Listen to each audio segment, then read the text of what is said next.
2007년도에 충남의 한 마을에 있는 가족에게서 발생한 사건입니다.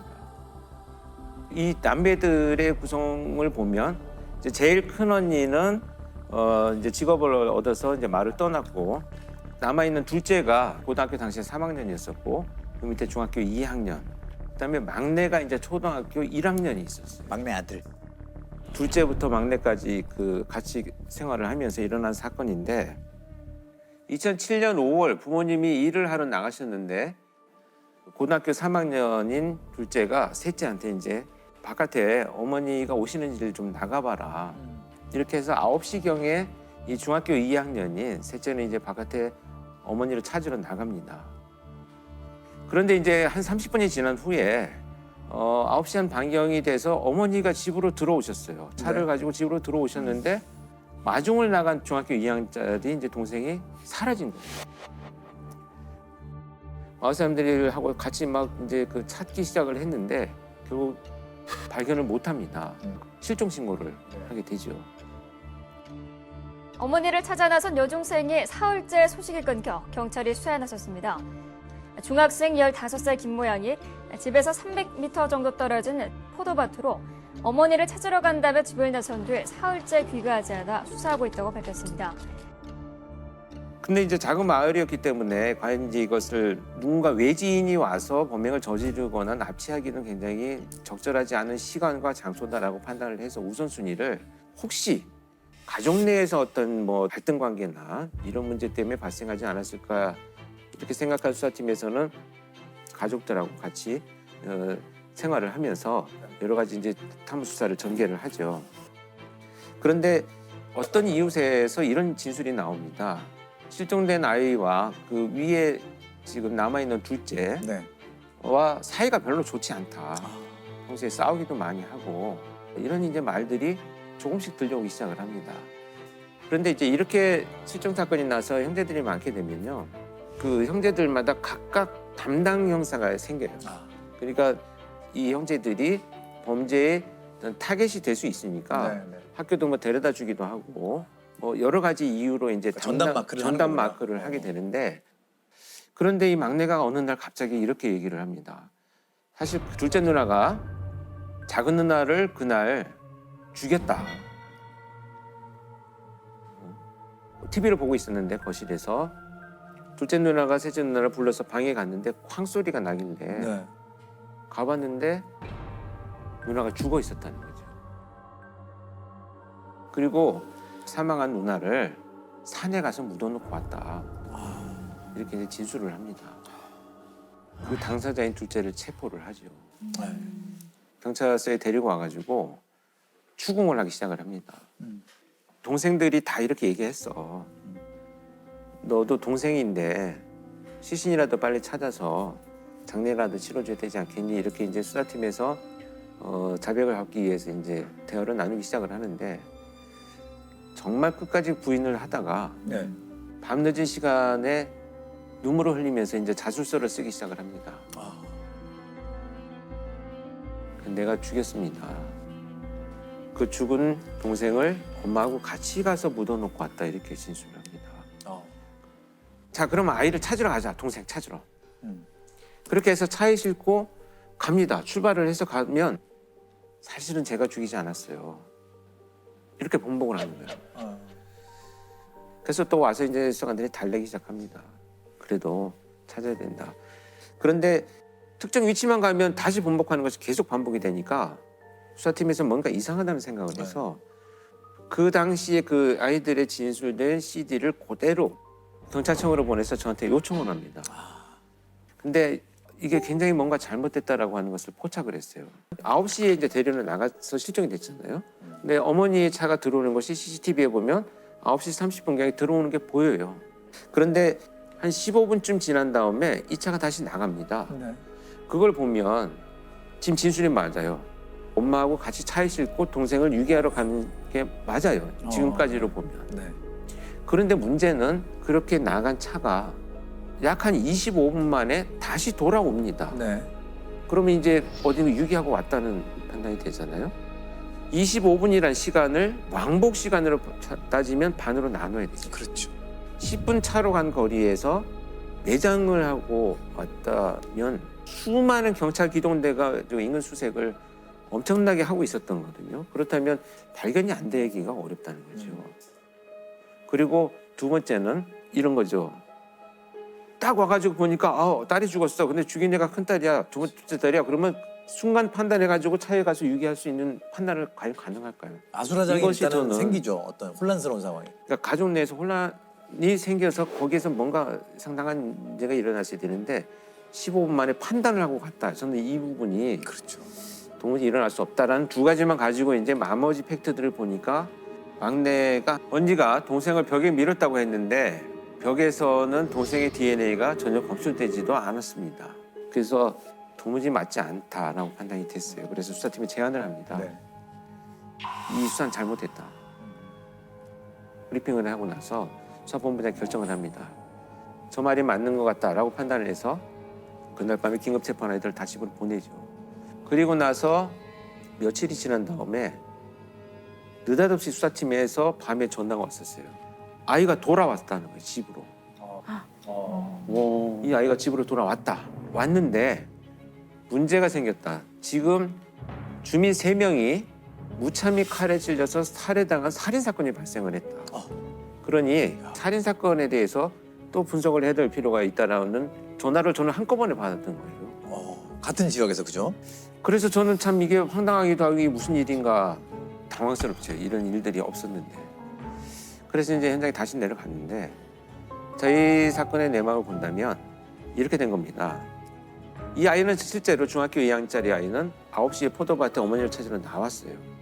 그런데 누군가 정말 범인이 자전거를 타고 가다가 이 아이를 보고 뒤에서 덮쳐서 강제로 자기 자전거 앞에 태웁니다. 성범죄를 저지르기 위해서 이제 납치를 한 겁니다. 움직이거나 고함을 치면 가만두지 않겠어라고 위협을 하고 태워서 그 다른 마을인 자기 집으로 아이를 데리고 갑니다. 그리고 3주 동안 감금을 해놨던 거예요. 그래서 어찌됐건 이 범인은 다행히도 이 아이를 살해하지 않고 집으로 데려다 줍니다. 약간의 동정심이나 자기하고 이제 같이 있었다고 하는 이런 어떤 뭐 여러 가지 복합적인 심리가 이제 작용을 했던 것 같아요. 아이를 데려다 주고 와서 평상시에 자기를 무시했다라고 하는 옆집 노인들을 모두 살해한 이런 사건입니다. 여중생을 납치해 22일 동안 감금하고 이웃 주민 3명을 살해한 혐의로 30대 용의자가 잡혔습니다. 15살 김모양이 납치돼 감금됐던 집입니다. 32살 이모 씨는 김양을 방 안 장롱 속에 가두어 20여일간 이웃의 눈을 피했습니다. 김양은 갇혀있는 동안 TV에서 자신을 찾는 뉴스가 나올 때마다 울기도 했지만 이 씨의 위협 때문에 탈출할 용기를 내지 못했습니다. 경찰에 붙잡힌 용의자 32살 이모 씨는 어제 오후 8시쯤 마을의 50대 부부 등 일가족 3명을 살해한 혐의도 받고 있습니다. 이 범인이 돌아가서 옆집에 사는 노모와 아들과 며느리를 살해한 거예요.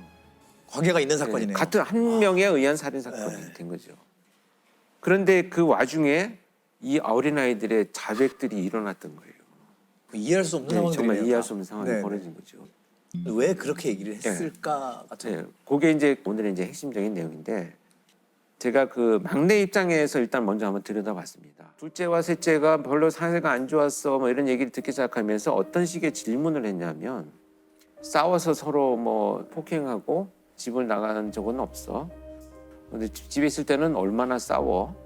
이런 식의 어떤 그 질문들을 여러 차례 이제 이어져 왔던 거예요. 뭔가 상황을 단정한 질문들을 그렇죠. 하게 이거 되는 소위 거죠. 이제 암시성 질문이라고 하죠. 이 아이의 진술을 보면 황소리가 나서 들어가 보니까 누나가 쓰러져 있어서 네. 내가 코에다 손을 탁 대봤더니 숨을 쉬지 않더라 이렇게 진술을 하거든요. 그냥 구체적으로. 네. 근데 이것을 나중에 이제 제가 그 분석을 해본 결과에 의하면 반복된 암시성 질문에 의한 작화 현상이라고. 작화 현상. 그러니까 이 아이들은 남을 속이려고 뭔가 없는 걸 꾸며내는 것이 아니고 반복된 피해 암시성이 있는 질문들을 계속 받으면 질문하는 사람의 의도에 따라서 답을 하려고 하는 경향성이 높아지는 것이 아동의 특성이거든요.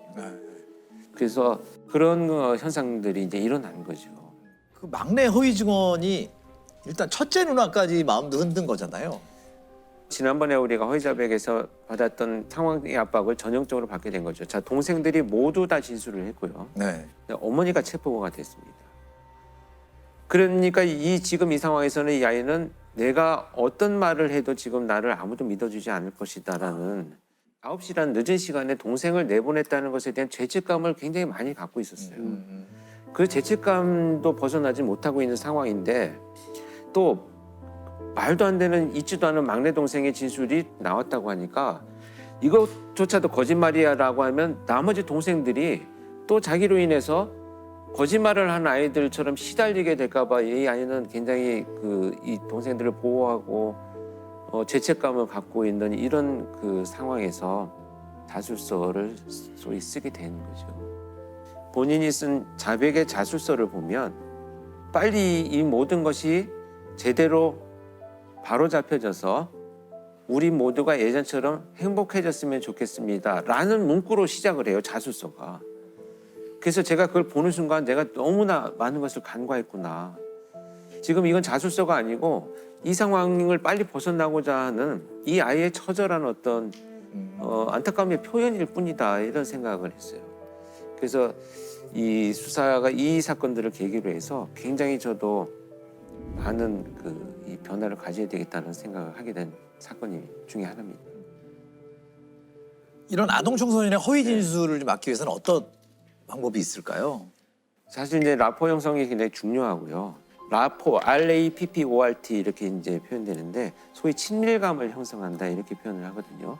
그래서 그렇게 하려면 환경 조성도 굉장히 중요하고요. 네가 좋아하는 것에 대해서 오늘 한번 얘기를 나눠볼까 먼저. 뭐 강아지 좋아하니? 뭐 이런 식의 대화도 굉장히 좋겠죠. 또 이런 질문들이 개방형으로 시작을 해야 되겠죠. 그날 밤에 무슨 일이 있었니? 라고 질문하는 것과 그날 밤에 누나랑 둘이 싸웠니 안 싸웠니? 라고 물어보는 것은 말 한마디 차이지만 굉장히 다른 답변을 요구한다. 그래서 이제 프로파일링에서 이런 심리학을 적용했던 대표적인 사건을 하나 간략히 소개를 좀 드려볼까 합니다. 이 사건은 2018년에 전남에 있는 한 시골 마을에서 발생을 했는데 당시 이제 고등학교를 다니던 1학년 여학생이 늦게까지 귀가하지 않으니까 이 어머니가 이제 친구들한테 수소문을 하죠. 그랬더니 친구들이 아버지하고 잘 아는 김 씨라는 사람하고 오늘 만나기로 했다. 그래서 우리 다른 친구들이 약속을 안 했다 이렇게 얘기를 합니다. 그러니까 이 엄마는 김 씨 집을 찾아갑니다. 네. 찾아갔더니 김 씨가 이 엄마를 보는 순간 갑자기 뒷문으로 도망을 가버렸어요.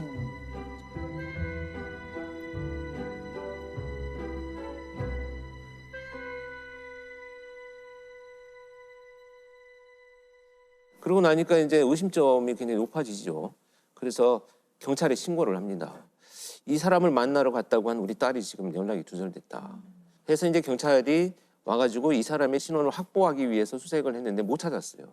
그런데 다음 날 아침 6시경에 이 사람이 일하고 있는 그 공장 인근에서 목을 매서 사망한 채로 발견이 됩니다. 전남 강진에서 실종된 10대 여고생의 행적이 닷새째 묘연합니다. 앞서 A양은 집에서 나간 뒤 연락이 끊겼습니다. A양이 사라진 다음날 아침 아버지 친구인 51살 B씨는 집 근처 철도공사 현장에서 숨진 채 발견됐습니다. 사망 현장을 가서 봤더니 타살의 혐의는 전혀 없었고 모든 정황이 스스로 극단적인 선택을 한 상황으로 밝혀집니다. 약간 용의자로 볼 수 있는 용의자죠. 사람이 사망을 한 거네요. 그렇죠. 자, 이렇게 되니까 이제 문제가 되는 것은 아이도 지금 어디 있는지 모르고 그렇죠. 유력한 그러니까 이 아이의 행적을 마지막으로 만난 김 씨도 사망을 해버렸기 때문에 무슨 범죄인지조차도 모르고 그렇죠. 범죄가 발생했는지도 모르는 이런 상황이 이제 전개가 됩니다. 일단 아이를 찾아야 되잖아요. 그렇죠. 거기에서 이제 프로파일러들의 역할은 과연 그렇다면 지금 드러난 이 상황만 가지고 여러 가지 심리학적인, 사회학적인 분석들을 통해서 어디에 실종된 아이가 있을 가능성이 가장 높으냐를 우선순위를 결정하는 겁니다. 그걸 이제 심리학적 재구성이라고 하는데요. 6월 12일 날 아버지 친구 김 씨가 부모님 몰래 아르바이트를 제안을 합니다. 이 아이는 굉장히 성실하게 학교 공부를 열심히 하는 아이였었는데 그래도 뭐 가게에 좀 도움이 되고자 아르바이트를 수락을 하고 나간 것이 문자에서 발견이 됐어요. 김 씨는 A 양에게 아르바이트를 소개해 준 것으로 알려졌습니다. 하지만 이 사실을 다른 사람에게는 알리지 말라고 말한 것으로 전해졌습니다. A 양은 실종 전날 친구에게 문자를 남겼는데 이 같은 내용이 담겨 있었습니다. 또 자신이 위험하면 신고해달라고도 당부했습니다. 그런데 이틀 후에 김 씨가 자신의 직업과는 관계없는 낫하고 전기 이발기가 있어요. 머리를 깎는 이거를 구입한 흔적이 나타납니다. 그 다음에 이제 약국에서 수면 유도제까지 구입한 그런 흔적이 나타나죠. 명백하게 지금 어떤 일이 예상이 되지 않습니까? 그리고 나서 실종 당일에 사실 직접 둘이 만나는 장면은 찍히지는 않았어요. 그런데 2시 15분경에 김 씨 차량이 마을에서 가까운 곳에 붙어 있는 한 야산, 이 야산으로 막 이동을 하는 흔적들을 이제 포착을 합니다. 김 씨의 차량이? 예, 김 씨 차량이. 그런데 그 야산 밑에서 한 2시간 반 정도 차가 머물러 있는 그 정황을 발견을 해요. 그래서 굉장히 의심스러워지죠. 그로부터 한 2시간 정도가 지난 4시 24분에 이양의 휴대폰이 꺼져버립니다. 경찰은 이양의 휴대전화 신호가 끊긴 야산에서 아버지 친구로 언급된 51살 김모 씨의 차량이 머물렀던 사실을 CCTV를 통해 확인했습니다. 분명히 CCTV에 포착이 된 이런 상황인데 관건이 뭐냐 하면 이제 이 아이가 정말 그 시간에 얘를 같이 있었느냐를 확인할 수 있는 방법이 없다는 거예요. 그래서 굉장히 언제 어려운 상황이 지속이 되죠. 그런데 이 이후에 이제 김 씨 행적을 살펴보면 더 의심스러운 것이 5시 한 10분경에 집에 도착을 하는데 자신의 차를 일단 세차를 하기 시작합니다. 세차를 하기 시작을 하고 자기가 그날 입고 외출했던 옷을 마당에서 태우는 장면이 또 목격이 돼요. 그래서 뭔가 증거를 인멸하고 있구나라는 것이 이제 유력해지기 시작을 합니다. 그렇게 이제 수색을 하던 중에 결국 8일 만에 그 동선상에 있는 산 정상에서 시신은 발견이 됩니다. 아르바이트 소개를 받는다며 집을 나선 뒤 연락이 끊긴 여고생 A양이 실종된 지 8일 만에 야산에서 숨진 채 발견됐습니다. 차량에서 발견된 이발 도구와 낫에서도 A양의 DNA가 나왔습니다. 그렇다면 범인으로 이제 지목된 이 범죄자는 이미 자기가 극단적인 선택을 해버렸고 피해자도 사망한 것이 확인이 됐고 도대체 이 사건의 실체를 밝히기 위해서 무엇을 할 것인가를 고민하다가 프로파일러들이 활용한 것이 바로 심리부검입니다. 심리부검. 심리부검. 심리부검이라는 게 뭔가요? 뭐 일기에서부터 유서 그리고 고인이 되신 분의 주변에 있는 많은 분들 또 지인분들 다 찾아가서 수백 개의 문항을 여쭤보는 거죠. 아주 사소한 것부터 중요한 것이 다 보는데 실제 수사, 법정 이런 쪽에 계신 분들한테 특이한 또 시그널이 될 때도 있고 굉장히 중요한 데이터가 되기도 합니다. 그래서 이제 연구된 분야들 이제 심리부검을 이용해가지고 분석을 하기 위해서 이제 프로파일러들이 여러 명이 모입니다. 모여가지고 지금 말씀하신 대로 뭐 지인들, 전 직장 동료 이 다양한 주변 사람들한테 이제 정보를 쫙 수집을 하죠. 수집을 해서 봤더니 너무나 놀랍게도 이 사람이 평상시 이 마을에서 보여주던 모습과는 전혀 다른 악인의 모습이 나타나기 시작을 합니다.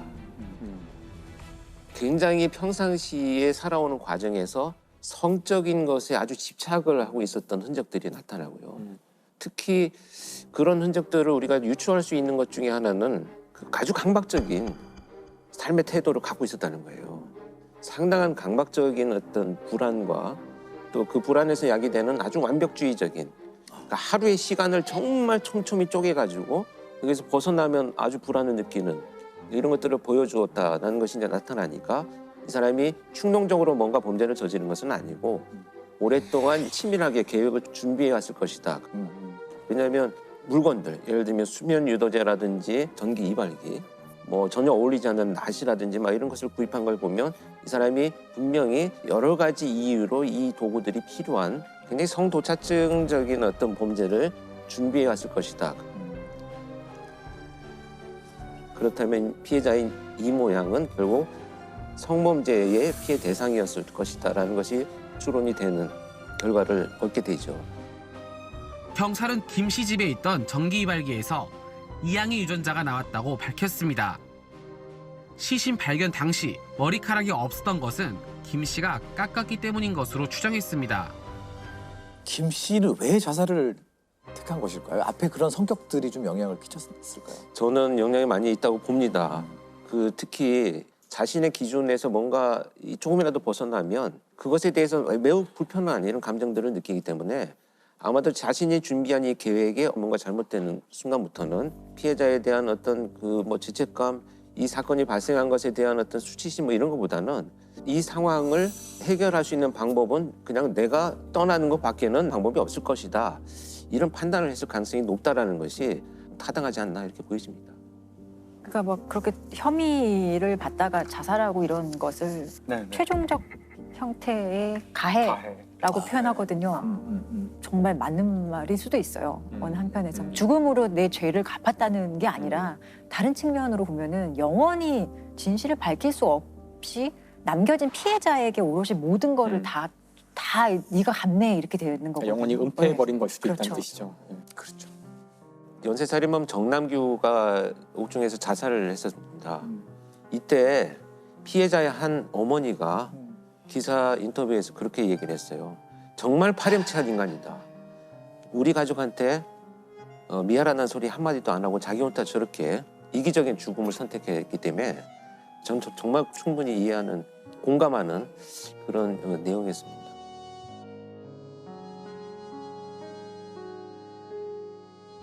자, 여러분 지금부터 이 아이의 사진을 주목해 주시기 바랍니다. 행방을 알 수 없는 일본 3대 실종 사건으로 꼽히는 마츠오카 시냐의 사진입니다. 다 20초 사이에 일어난 실종 사건. 지금부터 재조명하겠습니다. 20초. 1989년 3월 7일 당시 4살이던 마츠오카 시냐와 그의 가족들은 외할머니 장례식에 참석하기 위해 도쿠시마현에 있는 친척집에서 하룻밤을 보냅니다. 자, 시냐는 아버지와 형제들 그리고 사촌들과 함께 짧은 산책을 나섰다 돌아오는데요. 하지만 좀 더 산책하고 싶은 눈치의 시냐. 시냐, 그러면 아빠가 동생을 엄마에게 맡기고 올게. 라며 현관 기둥 앞에 시냐를 잠시 세워두었습니다. 자, 그리고 아빠가 다시 돌아오기까지 걸린 시간은 단 20초. 그런데 그 잠깐 사이에 시냐군이 이미 사라져버렸던 겁니다. 그 즉시 가족들은 집 뒤편의 야산과 동네 곳곳을 뒤졌지만 시냐를 찾을 수 없자 납치라고 생각하고 경찰에 신고합니다. 결국 경찰부터 지역 주민들까지 약 100여 명의 사람들이 동원, 샅샅이 수색에 나섰지만 안타깝게도 성과가 없었습니다. 이게 뭐야? 자, 그로부터 6년 뒤인 1995년 일본 T방송사에서 실종된 시냐를 찾기 위해 생방송까지 진행하게 되는데요. 방송 종료 5분 전 한 통의 미스테리한 전화가 걸립니다. 나는 가와사키에 사는 하야시라고 합니다. 익명만 보장해 준다면 시냐의 행방을 제보하겠습니다. 자, 그런데 진행자였던 와타나베 마리 아나운서가 결정적인 실수를 해버리고 마는 겁니다. 가와사키시에 사는 시상, 시냐의 행방을 알고 계신다고요? 뭐 하는 거야? 네, 정말. 뭐 하는 거야? 네, 정말 한석준 아나운서 같은 모습이 아닐 수 없네요. 저는 중요한 건 절 실수하지 않아요. 이분은 잘 까먹어서 저런 실수는 안 해요. 자, 이에 당황한 제보자가 전화를 그냥 끊어버렸고요. 당연하지. 끝내 전화는 걸려오지 않았습니다. 자, 그리고 사건이 발생한 지 어느덧 지금 30년이 흘러갔습니다. 찰나의 시간 20초.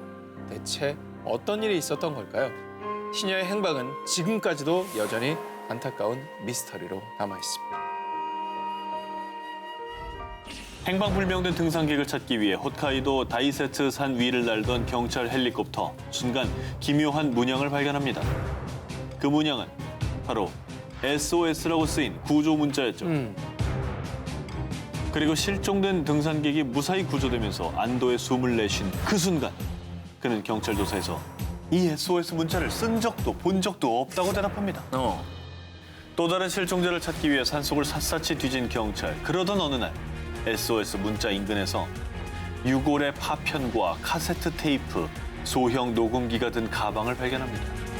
그리고 그 테이프 속에는 한 남자의 목소리가 녹음돼 있었는데요.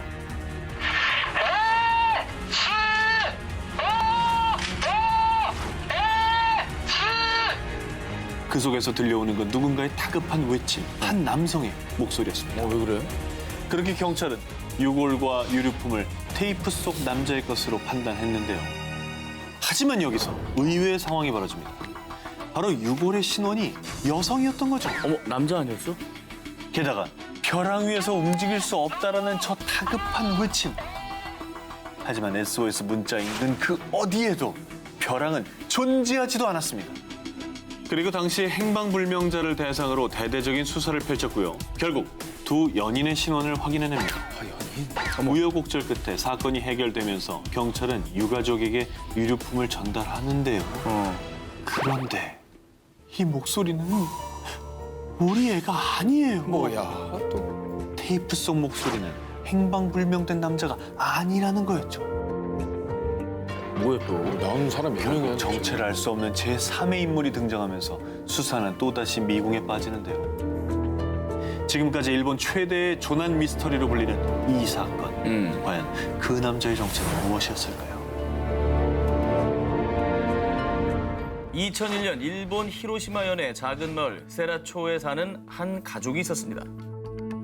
건축회사에 다니는 남편 야마가미 마사히로와 아내 준코, 그리고 어머니 사에구사와 반려견 레오, 그리고 분가한 외동딸 치에는 그 어떤 불화도 없던 평범한 가족이었습니다. 2001년 6월 4일 아내 준코 씨는 회사 동료들과 중국 다롄으로 여행을 떠나기로 했습니다. 그런데 그녀가 약속 시간이 지나도 나타나지 않자 친구들은 그녀의 집을 찾아갔습니다. 그런데 인기척조차 없자 급 불길함이 들어 경찰에 신고를 했습니다. 그런데 가족들과 반려견 레오조차 집에 없었고요. 집안은 방금 막 사람이 나간 듯한 흔적으로 가득. 거실 불은 켜진 채 식사도 차려져 있었고 그 어떤 외부의 침입 흔적도 없었습니다. 휴대폰과 귀중품도 그대로였습니다. 뭐죠 이게? 저런 상황이면은 약간 납치. 그렇죠. 누군가에 대해서 끌려간 게 아닌가. 납치를 뭐 한두 명을 납치하는 사건이 있어도 이렇게 온 가족을 다 납치하는 건 뭔가 이상하죠. 뭐 가족에 대한 원한 뭐 이런 게 아닐까요? 당시 히로시마 경찰은 헬리콥터까지 동원해서 대대적인 수색에 나섰지만 별다른 성과는 없었습니다. 그런데 2002년 9월 7일 호수에 차가 전복된 것 같아요. 야마가미 일가의 집에서 약 18km 떨어진 교마루 댐에 가뭄으로 저수지가 바닥을 드러내자 그 속에 있던 자동차가 모습을 나타낸 겁니다. 그 차량은 실종된 야마가미 가족의 차량. 그곳에서 가족의 시신과 반려견 레오까지 나란히 발견. 발견 당시 가족 모두는 슬리퍼에 잠옷 차림이었고 안전벨트까지 하고 있었다고 합니다. 이게 뭐죠? 부검 결과 시신에선 수면제 등 약물이 검출되지 않았고요. 외상 등 타살의 흔적도 없어 결국 히로시마 일가족 실종 사건은 집단 자살로 수사가 종결됐습니다. 와 이게 말이 되나? 그리고 만약에 자살을 계획하고 있었다면 아내 준코는 중국 여행을 갈 준비를 했을까요? 게다가 딸 치에는 약혼자와 결혼을 앞둔 상황이었다고 합니다. 무려 18년이 지난 지금까지도 다양한 억측이 난무하는 히로시마 일가족 실종. 아니 자살 사건. 과연 진실은 무엇일까요? 2004년 2월 9일 미국 매사추세츠 주립대 간호학과에 재학 중이던 21살의 여대생 마우라 머레이가 의문의 실종을 당했습니다. 그런데 그녀는 다른 날과는 어딘가 좀 많이 다른 모습이었습니다. 그 수상한 행적을 지금 뒤쫓아 보겠습니다. 그녀는 오후 1시가 조금 넘은 시각 교수님께 가족 중 한 분이 돌아가셔서 일주일 동안 학교를 못 나올 것 같다라고 이메일을 보냈습니다. 하지만 실종 뒤 조사 결과 그런 일은 없었습니다. 그녀의 수상한 행적은 여기서 끝이 아니었습니다. 그날 3시 반 그녀는 자신의 차를 몰고 캠퍼스를 나갔고요. 그리고 10분 뒤인 3시 40분에 ATM기에서 $280를 인출한 것이 확인됩니다. 저렇게? 찍혔죠. 이때 CCTV 속 그녀는 혼자였고요. 그리고 그날 저녁 7시 30분 그녀는 뉴햄프셔주의 하버힐 112번 국도에서 운전 중 눈길에 미끄러졌는데요. 이때 지나가던 운전자가 도와주려고 하자 방금 보험사와 연락했습니다. 경찰 안 부르셔도 돼요. 라고 말했다고 합니다. 하지만 이 역시 조사 결과 그녀는 보험회사와 통화한 적이 없었습니다. 야, 이건 뭐죠? CCTV에도 지금 혼자 찍힌 모습뿐이고 네. 자, 그리고 일부러 도로에서 상황이 발생됐는데 경찰도 필요 없다. 그렇죠. 라고 거짓말하는 상황인 거잖아요. 그런데 7시 46분경 또 다른 목격자의 신고로 결국 경찰이 도착했을 때 마우라 머레이는 차만 남겨둔 채 휴대전화와 신용카드만 갖고 이미 사라진 상태. 이후 경찰은 수사에 박차를 가했지만 끝내 의문으로 남은 실종 사건이었습니다. 그런데 말입니다. 마우라 머레이가 실종된 지 8년 뒤인 2012년 아이디 112dirtb라는 한 유저가 너튜브에 동영상을 올리면서 이 사건이 주목받게 됩니다. 첫 번째 영상에는 누군가 차 안에서 어딘가를 비추고 있는데 그 장소가 바로 마우라 머레이가 실종된 곳입니다. 자, 두 번째 영상은 한 남성이 누군가를 조롱하듯 웃더니만 깜짝이야. 해피 애니버서리 기념일을 축하해라는 문장이 뜹니다. 이 영상이 올라온 날짜는 2012년 2월 9일. 그날은 마우라 머레이가 실종된 지 정확히 8년째 되는 날이었습니다. 아니, 그러면 저거 영상을 올린 사람이 네. 범인일 가능성이 좀 높은 거잖아요. 아니면 뭐 정말로 뭔가 알고 있는 사람이거나. 자, 그리고 그 다음 영상 제목은 아예 마우라 머레이. 뭐야? 이 영상에는 브레튼 우즈 리조트 티켓 한 장이 있었는데 그 티켓에 찍힌 날짜는 그녀가 실종된 이틀 뒤인 2004년 2월 11일.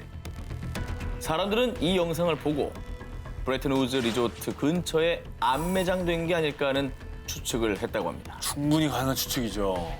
저거는 저 주변을 좀 다 파봐야 되는 거 아닙니까? 하지만 이 동영상을 업로드한 유저 알든 올슨을 잡았는데요. 잡았어요? 당시 그는 정신질환을 앓고 있었고요.